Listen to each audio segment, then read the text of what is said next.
श्रीमद् भागवतम स्कंद तृतीय अध्याय प्रथम विदुर द्वारा पूछे गए प्रश्न श्लोक संख्या 28 शब्दार्थ तात्पर्य हे श्री भक्ति वेदांत स्वामी प्रभुपाद के द्वारा कच्चेदुरुथाधिपतिर्यदूना प्रद्युम्न आस्ते सुखमंगवीरः यं रुक्मिणी भगवतो विलेभे आराध्य विप्रान् स्मरमादि संगे शब्दार्थ कच्चे क्या वरुथा सेना का अधिपति नायक यदुओं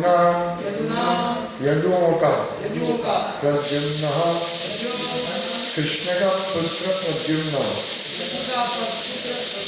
आस्ते है सुखम सुखी अंग हे उद्धव वीर महान योद्धा यम जिसको रुक्मिणी कृष्ण की पत्नी रुक्मिणी ने भगवतः भगवान से अभिलेभे पुरस्कार स्वरूप प्राप्त किया आराध्य प्रसन्न करके विप्रान ब्राह्मणों को स्मरण कामदेव आदि सर्गे अपने पूर्व जन्म में हे उद्धव मुझे बताओ कि यदुओं का सेना नायक प्रद्युम्न जो पूर्व जन्म में कामदेव था कैसा है। रुक्मिणी ने ब्राह्मणों को प्रसन्न करके उनकी कृपा से भगवान कृष्ण से अपने पुत्र रूप में उसे उत्पन्न किया था। तात्पर्य श्री जीव गोस्वामी के अनुसार स्मर यानी कामदेव भगवान कृष्ण के नित्य संगियों में से है। इसकी व्याख्या उन्होंने अपने भाष्य कृष्ण संदर्भ में विस्तार से की है। ओम ज्ञानतिमिरान्धस्य ज्ञानञ्जनस्य श्री अद्वैत गदाधर शिवासादि गौर भक्तवृंद हरे कृष्णा कृष्ण कृष्ण हरे हरे हरे राम राम राम हरे हरे हरे कृष्ण। महात्मा विदुर उद्धव जी से प्रश्न पूछ रहे, सब कुशलता भगवान कृष्ण के परिवार की कुशलता पूछ रहे। हालांकि भगवान के परिवार जन को भगवान ने भेज दिया था जहाँ जहाँ से आए थे, फिर भी प्रभुपाद कहते हैं कि अपने मन को थोड़ा शांत करने के लिए मनोवैज्ञानिक रूप से महात्मा विदुर पूछते हैं कि आगे भी सब कृष्ण बलराम के बारे में पूछा, फिर उनके बहनों वसुदेव के बारे में पूछा कल, और कैसे उनकी सब पत्नियां सब है, सदैव कुशल है, दयालु है। हाँ, और अपनी पत्नियों के बारे में, बहन और पत्नियों के बारे में, क्योंकि विदुर जी की बहन वसुदेव की ये रोहिणी माता बलराम की माँ, उनकी वसुदेव की पत्नी थी। तो इस प्रकार विदुर जी प्रश्न पूछ रहे हैं अपने थोड़ा सांत्वना प्राप्त करने के लिए, और कोई सांत्वना तो नहीं, परंतु कैसा लगे कि शायद ये सब अभी है, इस प्रकार से प्रश्न पूछ रहे हैं। तो आज पूछ रहे हैं रुक्मिणी के बारे में और उनके पुत्र प्रद्युम्न के बारे में। और प्रद्युम्न जो पूर्व जन्म में कामदेव थे, तो उनके बारे में बहुत सुंदर ये है कथा है जो 10वें स्कंद में आती है, 10वें स्कंद में। लेकिन हम जो कामदेव के बारे में यहाँ थोड़ा समझे कि कामदेव जो प्रद्युम्न के अंश है। अभी यहाँ जो कामदेव है, प्रभुपाद लिखते हैं कि श्री जीव गोस्वामी के अनुसार यहाँ कामदेव स्मरण यानी कामदेव भगवान कृष्ण के नित्य संगियों में से एक है, और इसकी विस्तृत व्याख्या कृष्ण संदर्भ में श्री जीव गोस्वामी ने की है।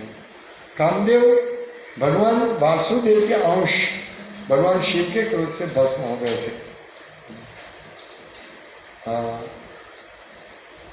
और रुक्मिणी के गर्भ से प्रद्युम्न के अंश के रूप में पुनर्जन्म लिया था।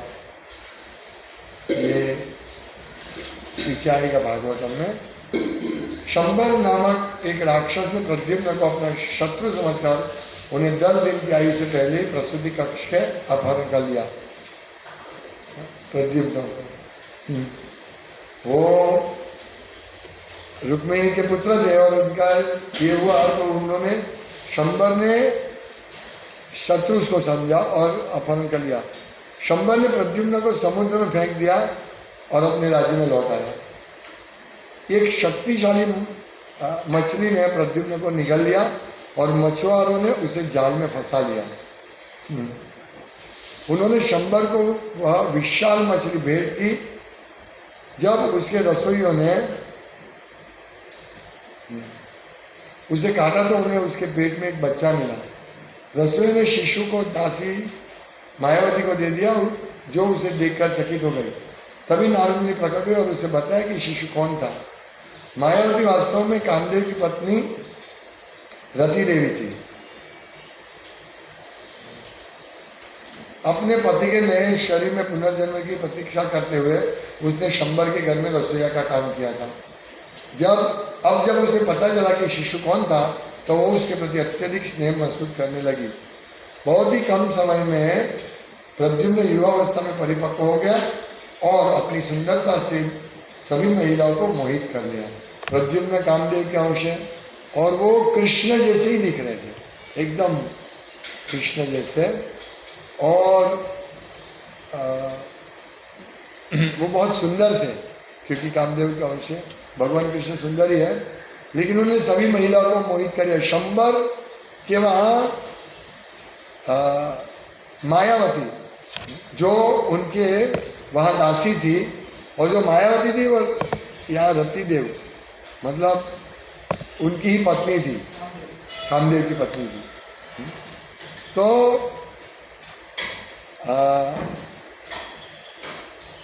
एक बार रति देवी प्रद्युम्न के पास पहुंची और वैवाहिक भाव में अपने भौहें हिलाने लगी, मतलब उनसे आकृष्ट हो गई थी। तो उसे अपनी माँ कहकर संबोधित करते हुए प्रद्युम्न ने कहा कि वह अपनी मातृत्व भावना को दरकिनार कर एक भावुक प्रेमिका की तरफ व्यवहार कर रही है। वो उनको माता समझ रहे थे। रति ने तथा प्रद्युम्न को बताया, तब प्रद्युम्न को बताया कि वे दोनों कौन थे। उसने उसे शंबर को मारने की सलाह दी और उसकी मदद करने के लिए उसने उसे महामायक नामक रहस्यमय मंत्रों का निर्देश दिया। प्रद्युम्न शंबर के पास गया और उसे कई तरह से अपमानों से क्रोधित करने के बाद उसे युद्ध के लिए चुनौती दी, जिस पर शंबर ने गुस्से में अपना गदा उठाया और बाहर निकल गया। राक्षस ने प्रद्युम्न के खिलाफ कई तरह के जादू तोड़ने आजमाए, लेकिन प्रद्युम्न ने महामाया मंत्रों से उन सभी को खरीद दिया और फिर अपनी तलवार से शंबर का सिर काट दिया। उस समय रति देवी आकाश में प्रकट हुई और प्रद्युम्न को द्वारका ले गई। जहाँ से द्वारका से ही तो शंबर ने उसको अपहरण कर लिया था, शंबर फिर समुद्र में डाल दिया था, तो वापस द्वारका गई। अभी जब प्रद्युम्न और उनकी पत्नी भगवान कृष्ण के महल के भीतरी कक्ष में गए तो वहाँ मौजूद कई सुंदर महिलाओं ने सोचा कि वे स्वयं कृष्ण हैं। वो सेम कृष्ण जैसे दिखते थे। उनका रूप और पहनावा भगवान से बहुत मिलता जुलता था। शर्म के मारे महिलाएं खुद को छिपाने के लिए इधर उधर भागी। वो समझे तो कृष्ण है, लेकिन थोड़ी देर बाद उन्होंने प्रद्युम्न और कृष्ण के रूप में थोड़ा अंतर देखा और जब उन्हें समझ में आया कि वे भगवान कृष्ण नहीं है तो उनके चारों ओर इकट्ठा हो गए। रुक्मिणी देवी ने जब प्रद्युम्न को देखा तो वो मातृ प्रेम से अभिभूत हो गई और उनके स्तनों से स्वतः ही दूध बहने लगा, क्योंकि रुक्मिणी माता थी उनकी और 10 महीने में ही वो शंबर उसको लेके चला गया था, फर्क कर लिया। यह देखकर कि प्रद्युम्न बिल्कुल कृष्ण जैसा दिखता है, वह यह जानने के लिए उत्सुक हो गई कि वह कौन है। उन्हें याद आया कि कैसे उनके एक बेटे को प्रसूति कक्ष से अपहरण कर लिया गया था। उन्होंने सोचा यदि वह अभी भी जीवित होता तो वह मेरे सामने खड़े इस प्रद्युम्न की ही उम्र का होता। रुक्मिणी यही सोच रही थी। तभी रुक्मिणी जब इस तरह से विचार कर रही थी, तभी भगवान कृष्ण देवकी और वसुदेव के साथ वहां पहुंचे। यदि भी भगवान पूरी स्थिति को अच्छी तरह से समझते थे, फिर भी वे चुप रहे। फिर नारद मुनि आए और उन्होंने सारी बात बताई। सभी लोग यह सुनकर आश्चर्यचकित हो गए और अत्यंत आनंद में प्रद्युम्न को गले लगा लिया।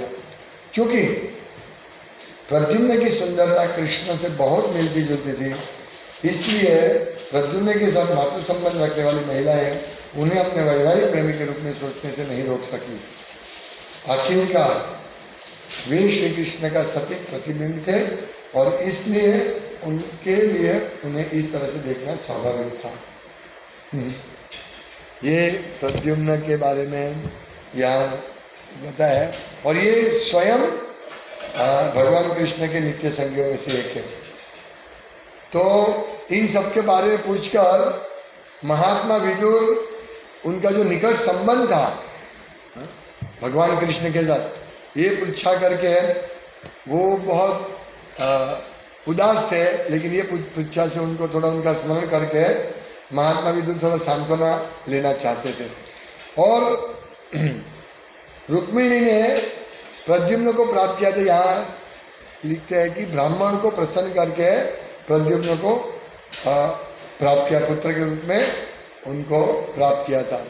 तो यहाँ हम देखते हैं कि प्रद्युम्न और रुक्मिणी ये सब भगवान के कितने प्रेमी भक्त हैं। भक्त यानी संगी थे, नित्य पार्षद थे भगवान के। और जो भगवान के पार्षद होते हैं वो हमेशा भगवान की सेवा में व्यस्त रहते हैं और भगवान के स्मरण में व्यस्त रहते हैं। वो भगवान के अलावा कुछ भी नहीं सोच सकते हैं। तो हम लोगों को इस प्रकार से प्रद्युम्न और रुक्मिणी से, हालांकि वे तो भगवान की शक्ति थे, रुक्मिणी देवी भगवान की अंतरंग शक्ति है। जो लीला है तो इस प्रकार से है, स्यमंतक मणि की चोरी होने के बावजूद उनको प्राप्त किया गया था रुक्मिणी को। अरे सॉरी, इसमें राजा नहीं है, रुक्मिणी का अपहरण किया था वो वैदर, ये राजा क्या नाम, रुक्मिणी के पिता, रुक्मिणी और रुक्मिणी के पिता भूल गया नाम, भीष्मक।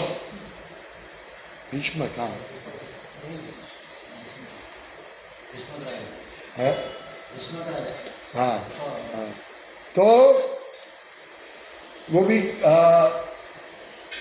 रुक्मिणी, उन्होंने पत्र लिखा और भगवान द्वारका ये युद्ध कर रहे थे इनके जरासंध के साथ, और युद्ध करके वहाँ से मतलब 17 बार युद्ध किया और 18वीं बार जब लेटर आया, रुक्मिणी ने लेटर लिखा था भगवान को, पत्र लिखा था कि आप मुझे बचाइए, आप लेके आइए, आके मेरा अपहरण कर लीजिए, क्योंकि ये शिशुपाल के साथ मेरा विवाह करवाने का चक्कर चल रहा है और रुक्मिणी उसका भाई वो चाहता था कि शिशुपाल के साथ उनका विवाह हो। तो इस प्रकार से बहुत सुंदर कथा भगवान अपनी लीला का विस्तार करते हैं इस प्रकार से। हालांकि वो तो उनकी अंतरंग शक्ति है। ऐसे कल एक भक्त ने मुझे प्रश्न पूछा था कि प्रभु जी, तुलसी महारानी है, वो तुलसी ने तो भगवान कृष्ण को शाप दिया था, तो कृष्ण को प्रिय कैसे हो सकती है? तो मैंने यही बताया कि ये सब भगवान की लीला है, भगवान को कभी शाप नहीं लगता है। भगवान रामचंद्र वनवास क्यों गए? क्योंकि मंत्रा ने कहीं को उश्केरा और उनको ये 2 शाप और 2 वरदान मांगने में प्रेरित किया। तो क्या भगवान का मंत्रा ने क्या किया था? तो मंत्रा तो वैसे मंत्रा देखा जाए तो वो स्वर्ग से भेजी गई एक अप्सरा थी, लेकिन ये लीला है तो भगवान ऐसे करते हैं। रावण का वध करना बहुत आवश्यक था, इसीलिए भगवान सब ये लीला करते हैं। तो हमें ये समझना चाहिए। तो मैंने उनको वही बताया कि तुलसी कृष्ण प्रेयसी नमो नमः, तो कृष्ण की प्रेयसी है, बहुत प्रिय है भगवान को। तुलसी के बिना भगवान कुछ नहीं ग्रहण करते हैं, है ना।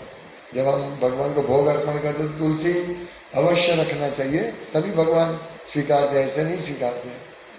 तो शाप दिया वो सब भगवान की लीला है। रामचंद्र भगवान ने सीता माता का त्याग कर दिया क्या धोबी के कहने से। और रामायण में वर्णन है, पद्म पुराण में, जो रामायण बहुत बड़ा है, ये अभी जो रामायण उपलब्ध है वो संक्षिप्त रामायण है, लेकिन क्यों माता सीता को सांप मिला उसका भी मैंने एक क्लास में बताया था। एक तोता, मैना तोता को पकड़ा था जो भगवान राम का वर्णन कर रहे थे, तो उसी तोता और तोती ने उनको शाप दिया था सीता माता को कि तुम्हारा भी विरह होगा भगवान राम से। ऐसी स्टोरी है। तो कहने का तात्पर्य, ये जो शाप मिलता है तो ये शाप क्या भगवान को भी लगता है? मूर्ख लोग समझते हैं हाँ भगवान को भी लगता है शाप, पर ऐसा नहीं होता है।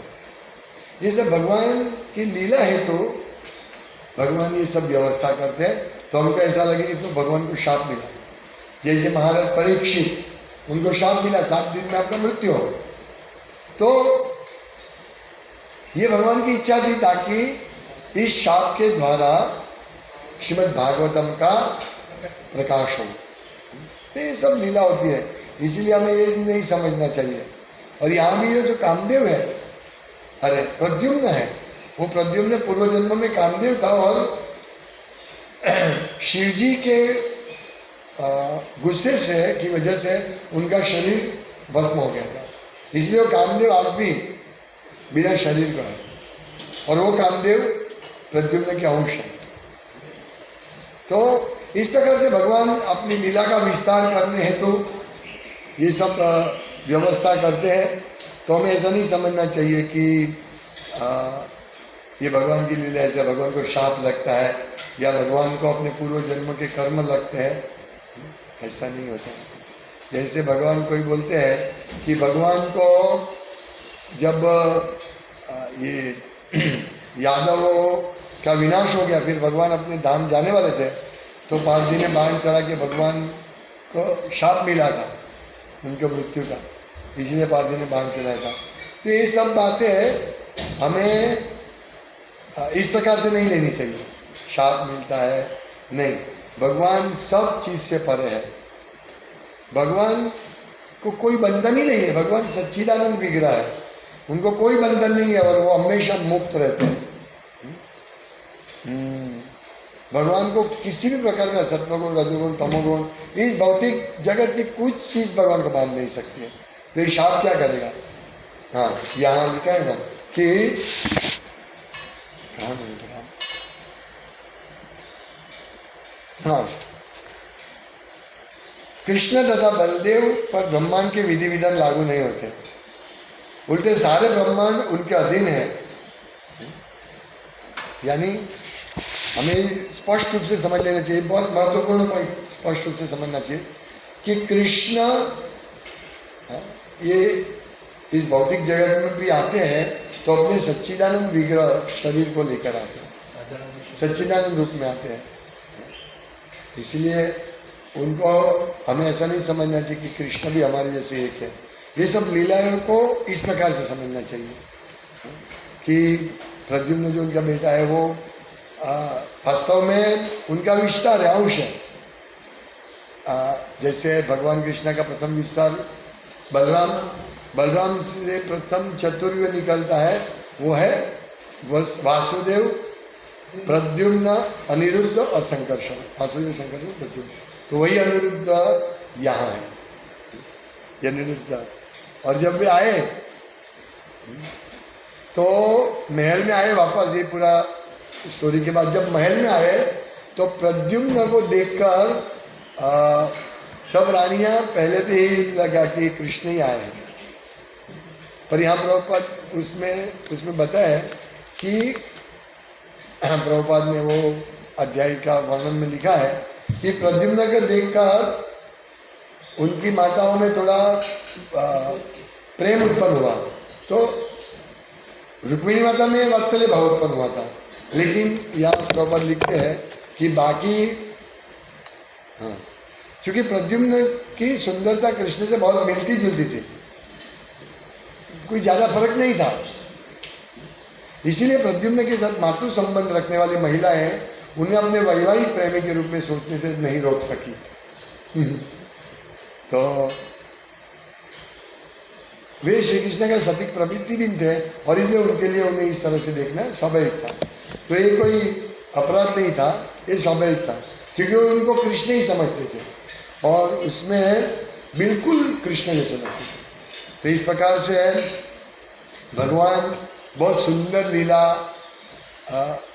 नाम रूप गुण लीला, इस प्रकार से लीला का स्मरण करते हुए यदि हमारा जीवन व्यतीत करेंगे तो वास्तव में हम लोग बहुत बड़ा हमारे जीवन के उद्देश्य को प्राप्त कर सकते हैं। बहुत बड़ा हमको इस भयंकर समाज से एक दावाग्नि में हम निकल सकते हैं।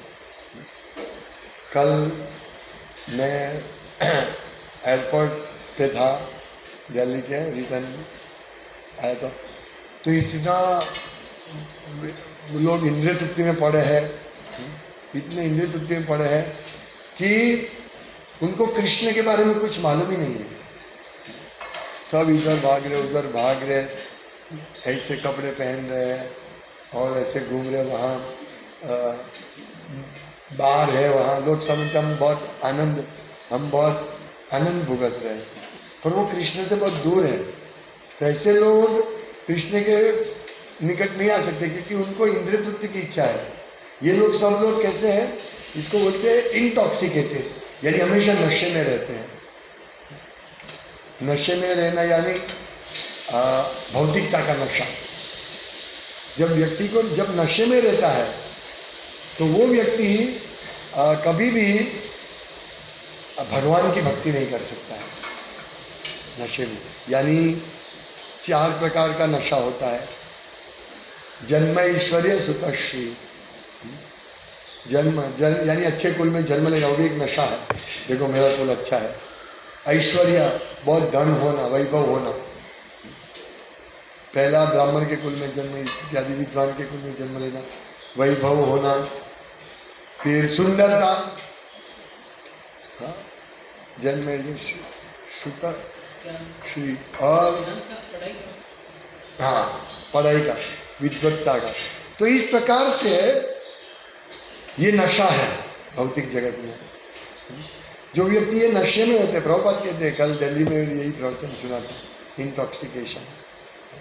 जब नशे में होते हैं तो कृष्ण को साथ संबंध नहीं बांध सकते, वो सोच भी नहीं सकते। जब उनको बोलते हैं हमें कृष्ण की सेवा करनी चाहिए, क्यों कृष्ण की सेवा करें? हाँ, हमें कोई जरूरत नहीं है, हम देखो सुखी है, हमारे पास धन है। कृष्ण की सेवा जो गरीब है वो करेगा, हमारे पास तो धन है, हमें क्या आवश्यकता है? वो लोग ऐसे नशे में रहते हैं, इसको नशा कहते हैं, भौतिकता का नशा। तो ऐसे लोग कृष्ण के पास नहीं जाते। तो हमें एक्चुअली कृष्ण का नशा, उद्धव जी की तरह, विदुर महात्मा की तरह, कि वैसा नशा हमको होना चाहिए ताकि हम सतत कृष्ण के चिंतन करते रहें। ये नशा जरूरी है। भौतिकता का नशा हमको नरक की ओर ले जाएगा। जो पूरे समाज में यही नशा चल रहा है, सब इंद्रिय तृप्ति का नशा करके अपना जीवन विफल कर रहे, नरक की ओर ले जा रहे। तो हमें समझना चाहिए, इस प्रकार से महात्मा विदुर जी की तरह कृष्ण के बारे में हमें पूछते रहना चाहिए, इंक्वायरी करनी चाहिए। भागवतम पढ़ते हैं, उसमें से कृष्ण के बारे में हमें सब कुछ जानना चाहिए, क्योंकि भागवतम पूरा कृष्ण की लीला का वर्णन है। तो इस प्रकार से हम भगवान के सतत संग में रहकर, जिस प्रकार प्रद्युम्न नित्य संगीत है, वे तो विष्णु तत्व है, लेकिन हम इसी प्रकार से भगवान के दास तत्व में जुड़े और भगवान की सेवा करते रहे, तो हमारे और भगवान के बीच में क्वालिटी, मतलब गुण के हिसाब से कोई भेद ही नहीं होगा। हमारे में भगवान के सभी गुण आ जाएंगे। तो ये अगर भगवान के गुण आते हैं, ये सब गुण, ये बहुत ही अच्छा है, हमको बहुत शांति प्रदान करता है। हमें जो हमारा मन जो डिस्टर्ब करता है, वैसे प्रद्युम्न मन के भी अधिष्ठाता है, मन के प्रद्युम्न, प्रद्युम्न अनिरुद्ध, शायद प्रद्युम्न, तो जो भी है, हमारा मन हम लोगों को डिस्टर्ब करता रहता है। इसीलिए मन को ही ठीक करने में हमारा पूरा जीवन निकल जाएगा। मतलब मन को संतुष्ट करने के लिए, मन की इच्छाओं को संतुष्ट करने के लिए हमारा जीवन उसी में चला जाएगा और हम जीवन के अंत में कुछ भी प्राप्त नहीं कर सकते। कल प्रभु जी एक भक्त को बता रहे थे कि आप पूरा मंदिर में रहने आ जाओ, मैं सब फैसिलिटी दूंगा, आप मंदिर में रहो, पूरा सेवा करो। तो मैंने यही बताया कि गृहस्थ भक्त फुल टाइम सेवा नहीं कर सकते, क्योंकि वो उनका घर अच्छा है तो बोलेगा मैं मंदिर में क्यों रहूं, मेरा घर अच्छा है। उसको इंद्रिय तृप्ति की सब फैसिलिटी है, इसीलिए वो कृष्ण सेवा में जल्दी नहीं लगेंगे फुल टाइम। ये बहुत मुश्किल है गृहस्थ भक्तों को। तो वो भक्त ने इसी प्रकार से बताया कि मैं प्रयास करूंगा, लेकिन प्रयास सफल नहीं होता, क्योंकि हम लोग पूरा समय इंद्रिय तृप्ति के पीछे भागने में अपना व्यतीत करते हैं। तो हमें ध्यान रखना चाहिए कि हमारा समय इस प्रकार से व्यतीत नहीं हो और कृष्ण की सेवा में, कृष्ण के पार्षदों के स्मरण में, जिस प्रकार यहाँ उद्धव जी को प्रश्न पूछ रहे विदुर महात्मा, उस प्रकार से हमारा मन लगना चाहिए। तो इससे इतना हमको शांति होगी।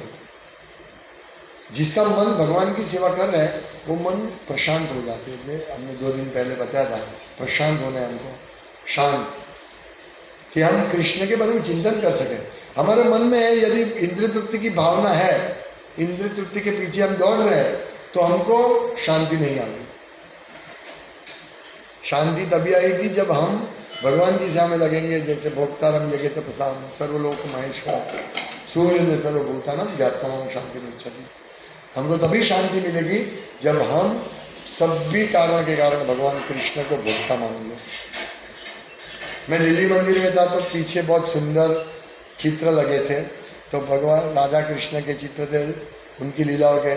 भगवान कृष्ण भोक्ता थे, वो साबित कर रहे थे, सब गोपियों के साथ रहकर उनकी सेवा ग्रहण करके, और राधा कृष्ण के अंतरंग व्यवहार से है, ये सब फोटो थे।